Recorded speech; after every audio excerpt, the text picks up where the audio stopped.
یعنی طلاق کے مسائل جاننے کو فرائض کا درجہ دے دینا چاہیے اور فرض کے درجے میں یہ علم لوگوں تک منتقل کرنا چاہیے. جو شادی کرنا چاہتے ہوں انہیں بھی بتانا چاہیے اور جن کی ہو گئی انہیں بھی بتانا چاہیے. اور اگر بہت زیادہ وقت نہیں دے سکتے لوگ تو ایسے لیکچرز، ایسی سیریز ان کے لیے رکھی جائیں کہ جس سے وہ ان مسائل سے بآسانی نکل سکیں اور ان الجھنوں سے چھٹکارا پا سکیں.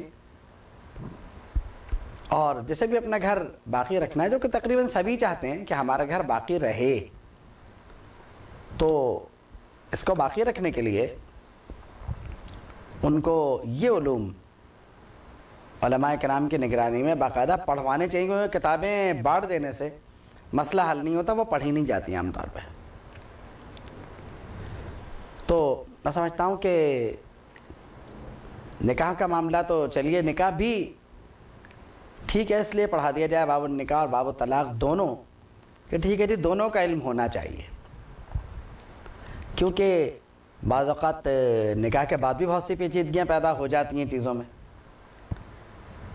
اور وہ یہ سمجھتا ہے کہ شاید اس سے طلاق نہیں ہوئی، لیکن وہ طلاق کے قریب پہنچا دیتی ہیں چیزیں. تو ایسے معاملات کا بھی علم ہونا چاہیے اسے. اور مفسر قرآن جو تفسیر بیان کر رہا ہو، اگر ایسے مسائل آ جائیں تو عام طور پر بیان کرنے سے میرا خیال ہے کہ چونکہ کتاب اللہ کا معاملہ ہے تو شرمانا نہیں چاہیے. وجہ یہ کہ ہو سکتا ہے جو آپ کو سن رہا ہے وہ آپ ہی کو سن رہا ہو، کسی اور سے نہ پوچھے. تو اب اگر وہ کسی اور سے نہیں پوچھتا تو پھر تو ایک بہت ہی بڑا مسئلہ جو ہے وہ کھڑا ہو جائے گا. یا کسی سے پوچھنے جائے تو اب چونکہ اس کا ذہن کلیئر نہیں، تو جو کہے گا وہ کہے گا ہاں یہ بالکل ٹھیک ہے.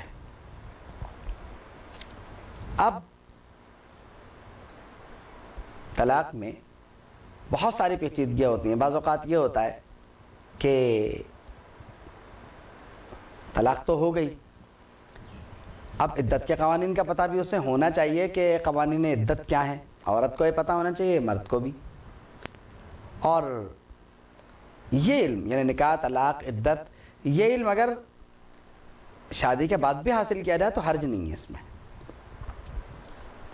یعنی احادیث کریمہ کی، قرآن مجید کی، احادیث کریمہ کی اور فقہ کی شدید ضرورت ہے انسانی زندگی میں.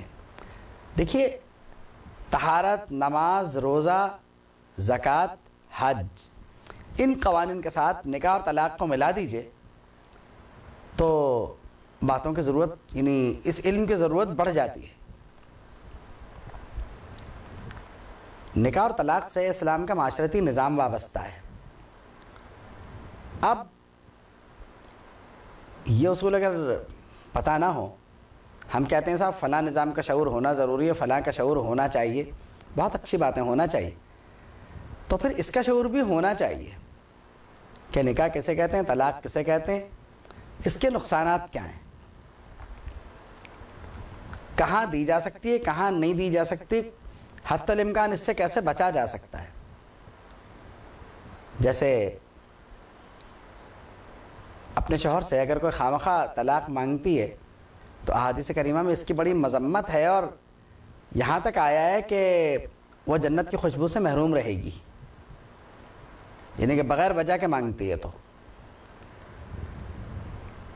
اور ایک اور حدیث شریف میں آتا ہے کہ اللہ کے نزدیک حلال کاموں میں بھی جو سب سے ناپسندیدہ کام ہے وہ طلاق ہے. یعنی ہے تو حلال لیکن اللہ کو یہ پسند نہیں ہے کہ طلاق دی جائے. اسی لیے اگر آپ اب غور کریں تو وَإِنْ عَزَمُوا الطَّلَاقَ فَإِنَّ اللَّهَ سَمِيعٌ عَلِيمٌ، اس آیت کریمہ کی تفسیر بآسانی آپ کی سمجھ میں اب آ جائے گی.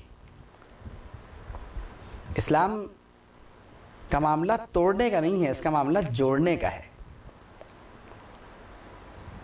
آپ دیکھیے آگے ارشاد ہوتا ہے وَالْمُطَلَّقَاتُ يَتَرَبَّصْنَ،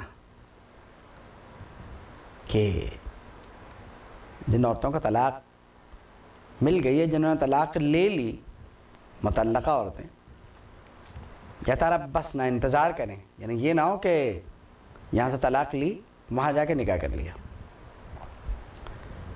روکے رکھیں بِأَنفُسِهِنَّ، اپنے نفوس کو، اپنی جانوں کو. ثلاثۃ قروء، اب اس کا ترجمہ عام طور پر 3 حیض ہی ہوتا ہے. یعنی جس پر یہ مخصوص حالت آتی ہو اس کے لیے تو یہ ہے، اور جن کا یہ مسئلہ نہیں ہے ان کے قوانین سورہ طلاق میں موضوع بحث ہیں کہ ان کو 3 مہینے انتظار کرنا چاہیے. یعنی ایک عمر ایسی ہوتی ہے جس میں یہ سارے سلسلے رک جایا کرتے ہیں.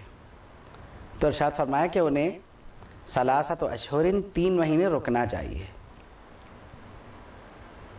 تو آپ یہ دیکھیں کہ اسلام ہر چیز میں عمر کا بھی بطور خاص خیال رکھتا ہے.